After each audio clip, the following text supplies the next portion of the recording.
जिस मन पर शब्दों का आक्रमण हो, मन तो निरंतर एक खोज में खोया रहता है। कभी शास्त्रों में, कभी पर्वतों पर, कभी समुद्र के किनारे, तो कभी तीर्थ स्थलों पर, कभी मंदिरों में, कभी वन में। किंतु जो वो खोज रहा होता है वो कभी मिलता नहीं, क्योंकि मन तो अभी भी स्थिर नहीं। वो व्यक्ति जहां भी रहे पुत्र, जहां भी जाए और जहां भी खोजे।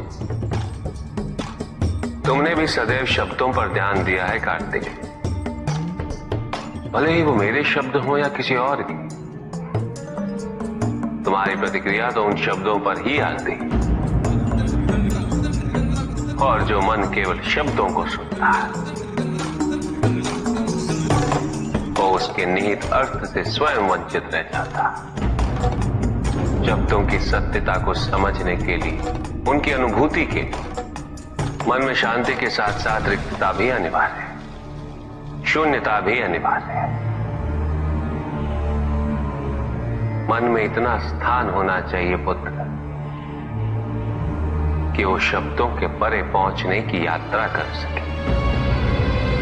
किंतु मन कभी शून्य नहीं रहता, रिक्त नहीं रहता।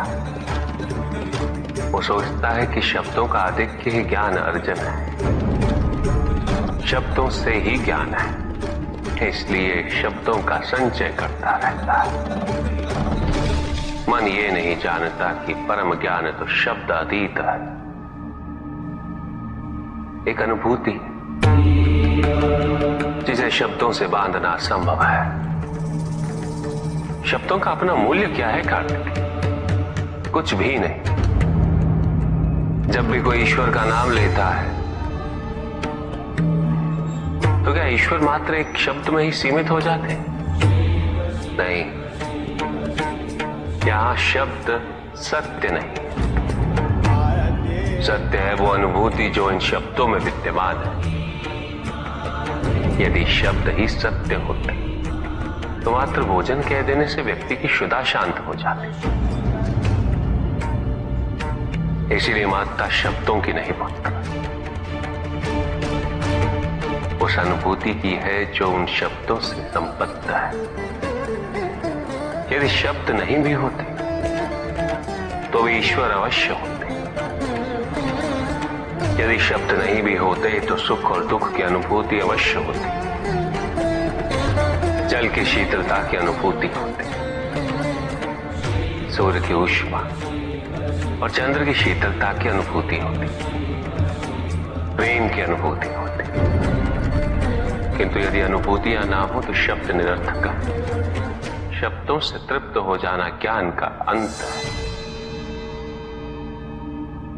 अज्ञानता का प्रारंभ है। ज्ञानी वही है जिसके पास अनुभूतियां, अनुभव हो, और उसके लिए मन को शांत व रिक्त तो करना ही पड़ेगा पुत्र।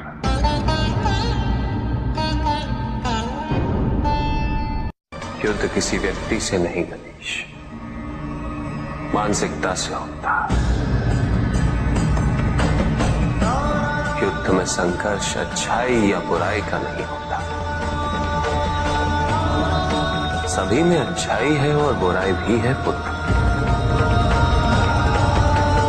युद्ध तो विचारधाराओं का होता है।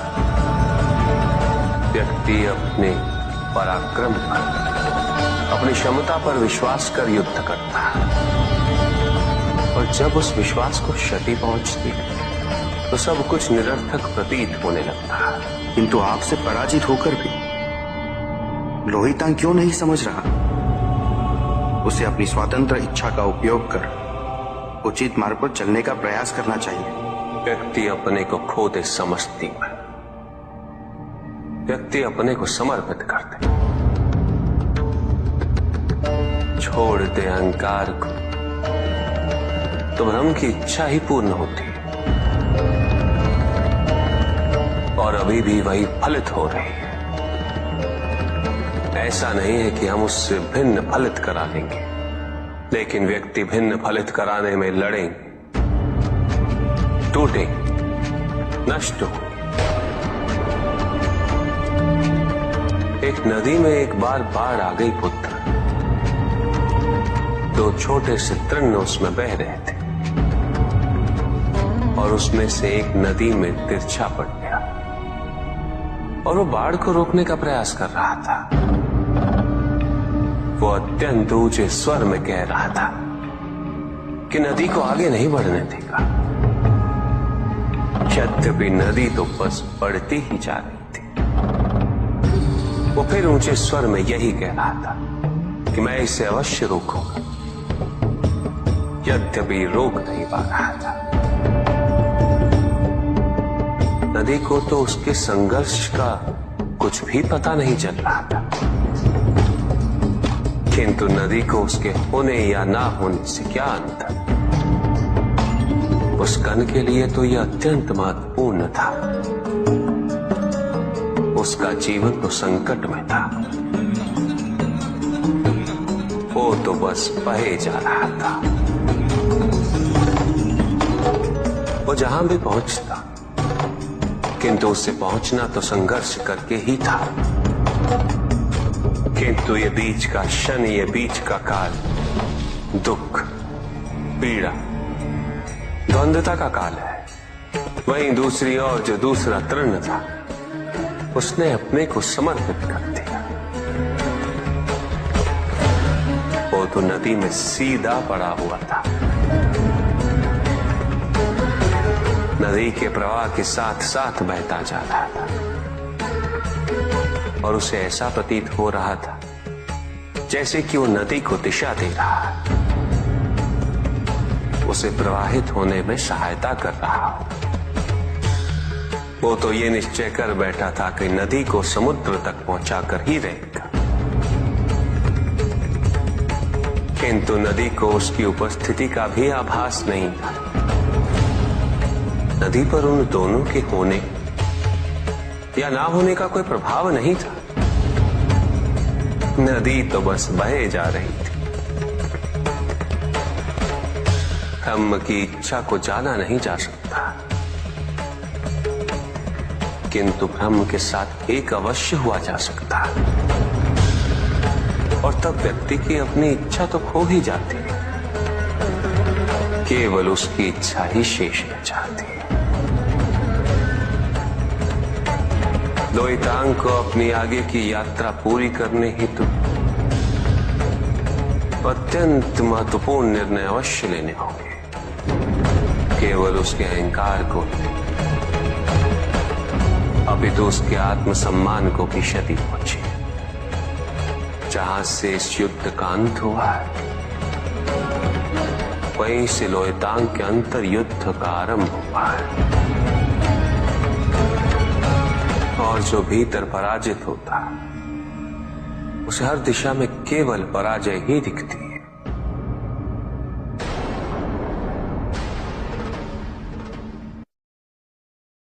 एक प्रश्न पूछ सकता हूं? अवश्य ऋषि कश्यप। जहां प्रश्न नहीं वहां जिज्ञासा नहीं, और जहां जिज्ञासा नहीं होती वहां ज्ञान की वृद्धि नहीं हो सकती। निसंकोच होकर पूछिए। प्रभु, आप तो कालोपरी हैं, सर्वज्ञ हैं, त्रिकालदर्शी हैं। चारों ओर ये जो अज्ञान का अंधकार फैल रहा है, उसमें ज्ञान का मूल अर्थ कहीं ना कहीं खोता जा रहा। मेरा आपसे विनम्र निवेदन है प्रभु, किसी अन्य विषय पर चर्चा आरंभ करने से पूर्व हमारे और इस समस्त संसार के कल्याण और मार्गदर्शन हेतु आप ज्ञान की मूल परिभाषा से एक बार हमें पुनः अवगत करवाएं। ज्ञान और अज्ञान की परिभाषा को स्पष्ट रूप से समझने के लिए ज्ञान और अज्ञान की विशेषताओं का स्मरण करना आवश्यक है। जिसके कारण स्वार्थ, विनाश, क्रूरता, अशांति और भय में वृद्धि हो, वो अज्ञान है। किंतु जो व्यक्ति को उदार, निर्भीक, सहनशील और विनम्र बनाए, वही ज्ञान है। अज्ञान की शक्तियां दुरुपयोग करने हेतु प्रेरित करती हैं, किंतु जो अपनी शक्तियों और अपने सामर्थ्य के प्रति अपने उत्तरदायित्व को समझाए, जो न केवल अपने अपितु अपने से पहले संसार के उद्धार हेतु प्रोत्साहित करे, वो ज्ञान है। ज्ञान का मूल उद्देश्य ही परोपकार है, सृजन है। दूसरों की भावनाओं को समझना, उनका आदर करना, यही ज्ञान है। क्योंकि ज्ञान हमें न केवल अपने अपितु दूसरों के दुख और सुख के प्रति भी संवेदनशील बनाता है। किंतु जो दूसरों की भावनाओं का अनादर करे, उसे ज्ञान की श्रेणी में कैसे रखा जा सकता है? अज्ञान के कारण व्यक्ति सांसारिकता में बंधता जाता है, मोह माया में उलझता जाता है। अज्ञान परम सत्य से दूर ले जाने का माध्यम है, किंतु ज्ञान व्यक्ति को परम सत्य की ओर ले जाता है। ज्ञान मुक्तिदायक है, मोक्ष का मार्ग है, और इस मुक्तिदायक ज्ञान का सर्वोच्च रूप है आत्मज्ञान, और यही ज्ञान की पूर्णता भी है। सभी के उद्धार के लिए मैं आपसे निवेदन करता हूं, भक्ति का उचित मार्ग बताए हमें, ताकि मेरी भांति दूसरा कोई भूल ना करे। भक्ति मुक्ति का आधार है पुष्पधन, और मुक्ति तो केवल समर्पण से ही संभव होगी। और समर्पण के प्राय भक्ति कब मोह में परिवर्तित हो जाती है,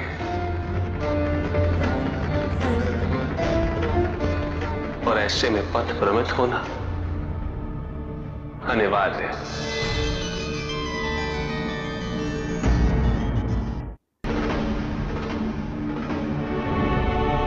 प्रभु, तांडव की परिभाषा क्या है तांडव?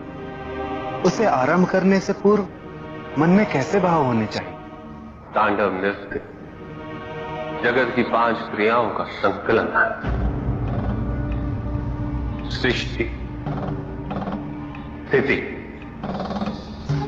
प्रलय, तिरोभाव और अनुग्रह, अग्नि, जल, वायु, पृथ्वी और आकाश।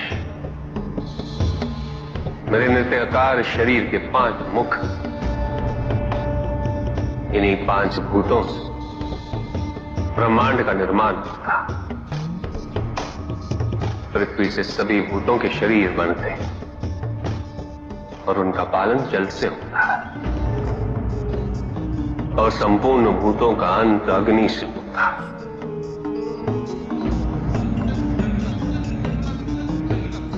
वायु तथा आकाश में तिरोभाव और अनुग्रह की शक्ति। इस प्रकार मेरे ये 5 महाभूत मुख मेरे नृत्य की 5 महाक्रियाओं का प्रतीक है। धन आवश्यक है ऋषियंत्र, क्योंकि धन मूल आवश्यकताओं को पूरा करने में सहायक होता है। किंतु जब कोई व्यक्ति इच्छाओं को आवश्यकता समझने लगे,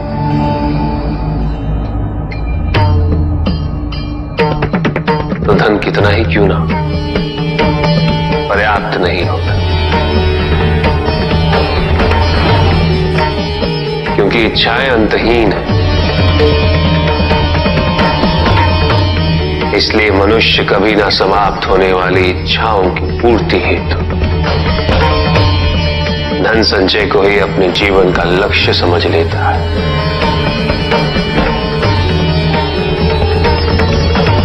वो लोभी बन जाता है।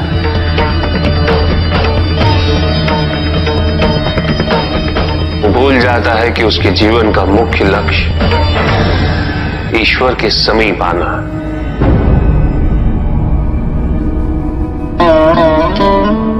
ऐसे लोभी व्यक्तियों को अपनी मृत्यु के समय भी यही दुख रहता है कि उन्होंने क्या कुछ नहीं पाया, क्या शेष रह गया। ऐसे समय में वो एक क्षण के लिए भी ईश्वर का स्मरण नहीं करते,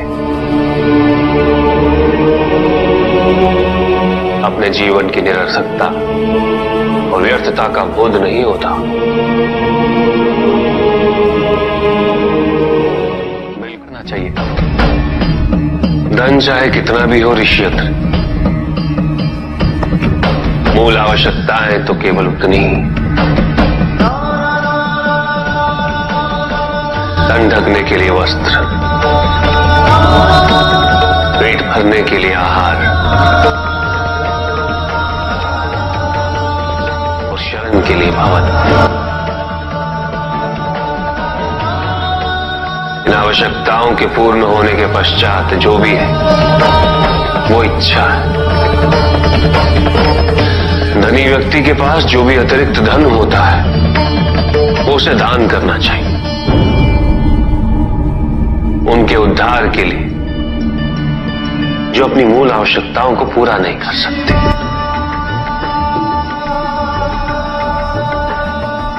ऐसा करने से संसार में समानता होगी, द्वेष नहीं होगा, सद्भावना बनी रहेगी। किंतु कुछ व्यक्ति इस तथ्य को समझ ही नहीं पाते। उन्हें अपने एकत्रित किए हुए धन से इतना मोह हो जाता है कि वो उसका एक अंश भी किसी और को नहीं देना चाहते।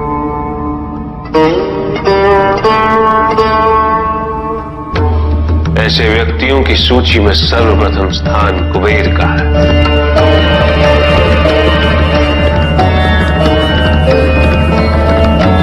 इस संसार में सबसे अधिक धन उन्हीं के।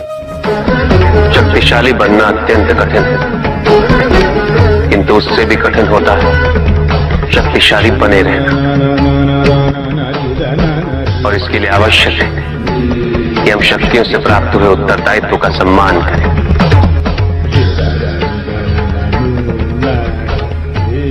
अन्यथा हम स्वयं पर निरंतर खो देते और यह हमारे पतन का कारण बनता है। युद्ध में की गई भूल और उपलब्धियों से कुछ न कुछ सीखना आवश्यक है कार्तिक। बुराई और अच्छाई के मध्य ये युद्ध निरंतर चलता रहेगा। आज एक अध्याय समाप्त हुआ है, कल दूसरा अध्याय आरंभ होगा। जब तक इस समस्त संसार में बुराई है तो अच्छाई भी होगी, किंतु अच्छाई और बुराई के युद्ध में जीत सदैव अच्छाई की ही होगी। प्रभु, क्या संसार में केवल सुख का होना संभव नहीं है?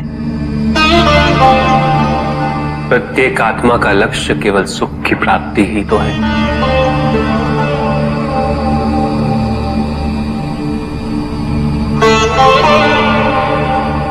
परमानंद की प्राप्ति, किंतु हम सुख नहीं, सुख को प्रदान करने वाली वस्तुओं को एकत्रित करना ही जीवन का उद्देश्य मान लेते हैं। ये समस्त संसार माया है, सब कुछ नश्वर है।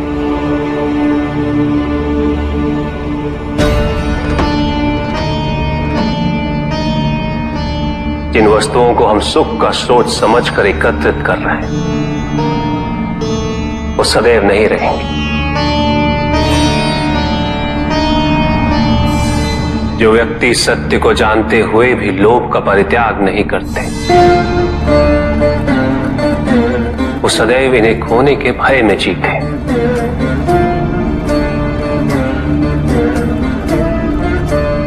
और जो व्यक्ति इस सत्य को जानते ही नहीं, वो अहंकार में जीते।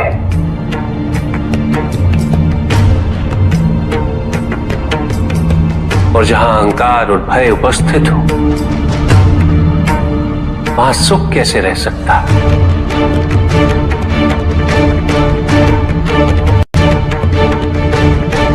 किसी को यह दुख है कि उसके पास कुछ भी नहीं, और जिसके पास सब कुछ, उसे यह दुख है कि पाने को कुछ शेष नहीं। सुख को हम स्वयं अपने दृष्टिकोण से परिभाषित कर देते हैं, जबकि वास्तविकता इससे भिन्न है।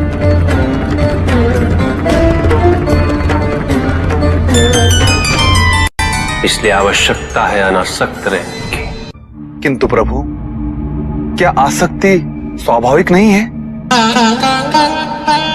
पर दुख का मूल कारण भी तो यही है ऋषि भृगु। आसक्ति हमारे मन की शांति को छीन लेती, उसे भंग कर देती।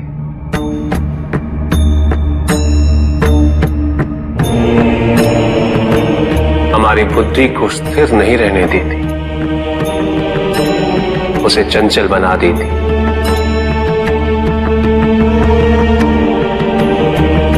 आसक्ति से प्रमाद की उत्पत्ति होती, प्रमाद मद होता है, और मद अहंकार का स्रोत है। और अहंकार पूर्णतः शुभता में परिवर्तित हो जाता है, अर्थात आसक्ति अशुभता की जननी। इसलिए अनावश्यक है। तो प्रभु, आसक्ति को अनासक्ति में कैसे परिवर्तित किया जा सकता है? और हम आसक्ति से कैसे उबर सकते हैं प्रभु? आसक्ति से मुक्त होना ही अनासक्ति है। आसक्तिहीन होने के लिए अपने और पराये का भेद मिटाना अनिवार्य है।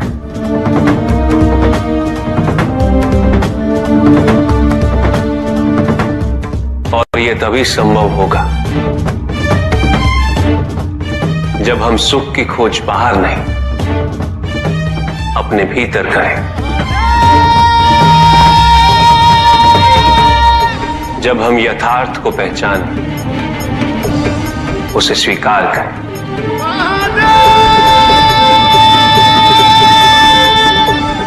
हम अपने सुख को सांसारिक तत्वों से परिभाषित नहीं करें। जब तक हम ऐसा करते रहेंगे, हम बंधते जाएंगे। जब हम स्वयं अपने भीतर झांकना आरंभ करेंगे, हमारी मुक्ति का मार्ग स्वतः प्रशस्त होता जाएगा। महादेव, आपने हमें दुख का कारण तो बता दिया। प्रभु, ये विवाह मुझे स्वीकार्य नहीं है प्रभु। मैं मेरे जीवन का प्रत्येक क्षण आपकी सेवा में समर्पित करना चाहता हूं। मैं नहीं चाहता हूं कि मेरा कोई भी संबंध मेरे भक्ति को विभाजित या बाधित करने का कारण बने। नंदी, विवाह तुम्हें मेरी भक्ति के लिए अयोग्य कैसे बना देगा? उसमें बाधा कैसे उत्पन्न कर देगा? माता, आपके और प्रभु के बीच में इतनी चुनौतीपूर्ण स्थितियां उत्पन्न हुई, फिर भी आप दोनों स्थिर रहे। किंतु मेरे लिए यह संभव नहीं है माता, क्योंकि मैं अपने दायित्व के मार्ग में कोई भी विकर्षण सहन ही नहीं कर सकता। नंदी, मेरे एक प्रश्न का उत्तर दोगे? पहले तो तुम केवल मेरे प्रति ही समर्पित थे, किंतु अब तुम मेरे साथ साथ पार्वती की भी आराधना करते हो।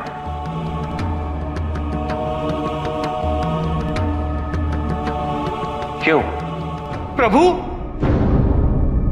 माता आपके अर्धांगिनी है, आपकी पूरक, जिस प्रकार आप उनके पूरक हैं।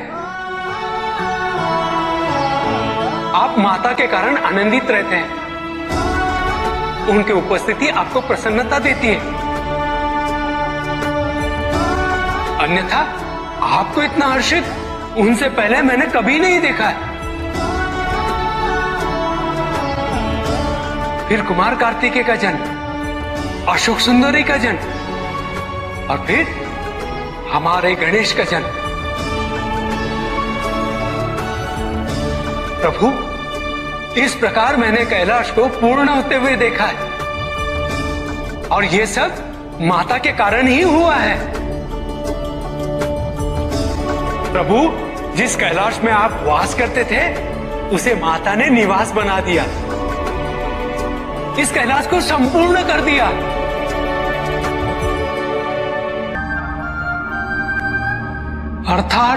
अर्थात व्यक्ति की पूर्णता हेतु विवाह आवश्यक है नंदी।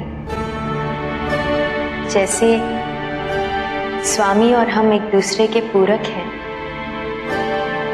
उसी प्रकार तुम्हारी अर्धांगिनी और तुम एक दूसरे के पूरक बनोगे। विवाहित जीवन की अनुभूति, परिवार का सुख, उसके सुख और उसकी सुरक्षा के लिए संघर्ष, ये सभी अनुभूतियां व्यक्ति के विकास के लिए अनिवार्य है नंदी। किंतु प्रभु, मेरी स्वतंत्रता। स्वतंत्र तो वो नहीं है नंदी जो विवाह के विचार से भयभीत होते हैं या संकोच करते हैं, क्योंकि स्वतंत्रता तो वो है जो किसी भी विचार से प्रभावित ना हो, किसी भी सुख, किसी भी दुख से प्रभावित ना हो।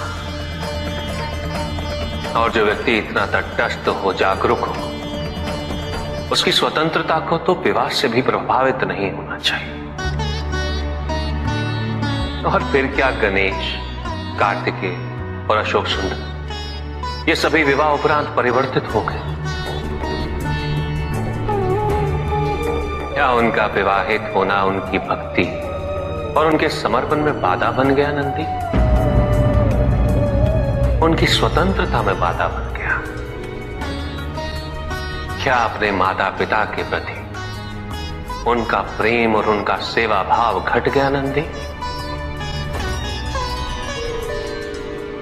फिर मेरे एक और पुत्र को ये चिंता क्यों?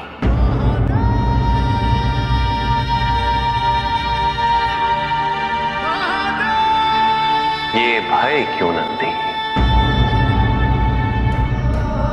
अग्नि जलाती है, जल बुझाता है, दोनों के कार्य क्षेत्र पूर्व परिभाषित और भिन्न है। दोनों एक दूसरे को प्रतिस्थापित नहीं कर सकते। इसी प्रकार इस समस्त संसार में सभी की भूमिका पूर्व परिभाषित। संसार की यही विविधता इसकी विशेषता भी है।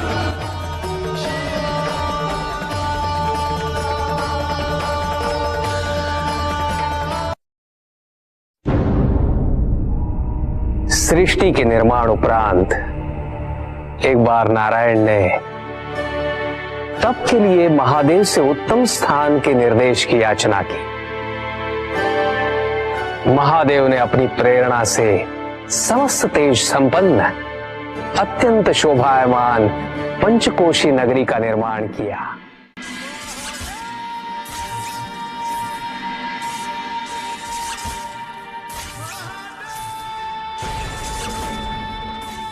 वहां उपस्थित होकर नारायण ने बहुत काल तक तपस्या की।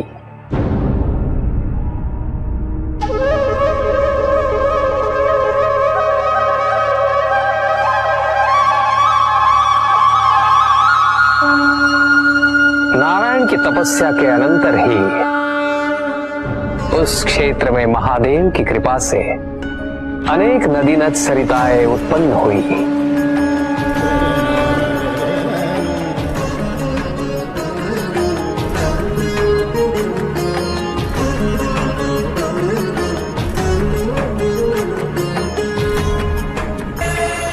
इस सब को देखकर आनंदमयी हो उठे नारायण ने जैसे ही अपना शीश हिलाया, उनके कान की मणि गिर पड़ी। मणिकर्णिका के उस पंचकोश वाले विस्तृत क्षेत्र को महादेव ने अपने त्रिशूल पर धारण किया।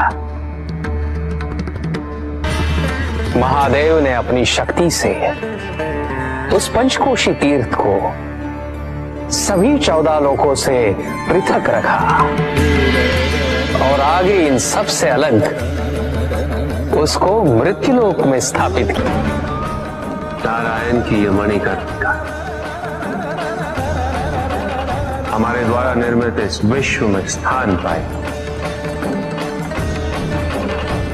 और सभी जीवों को हमारी ओर लाने का साधन बने। महादेव, आपने कहा था कि आप इसे इस लोक में स्थापित करेंगे।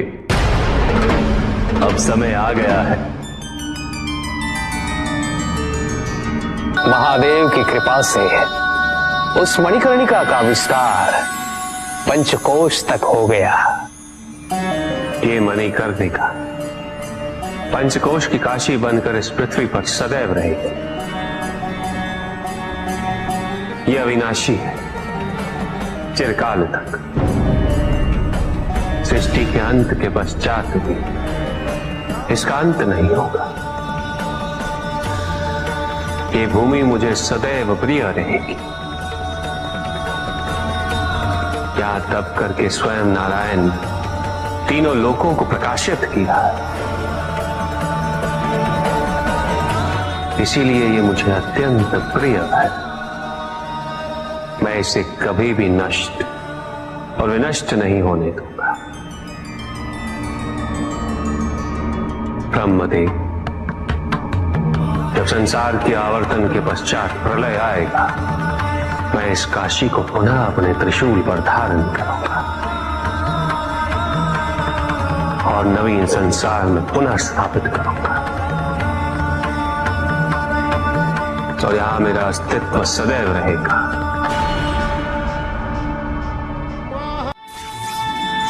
महादेव ने उस क्षेत्र से अपने आत्मिक योग को ध्यान में रखते हुए अपने ज्योतिर्लिंग को वहां स्थापित किया, जो इस क्षेत्र से कदापि पृथक नहीं हो सकता। विश्व की स्थापना तो हुई, किंतु इस ज्योतिर्लिंग को आपने उस स्थान पर स्थापित किया है जिसकी ऊर्जाएं विश्व से परे। इस ज्योतिर्लिंग को विश्वेश्वर ज्योतिर्लिंग के नाम से जाना जाएगा।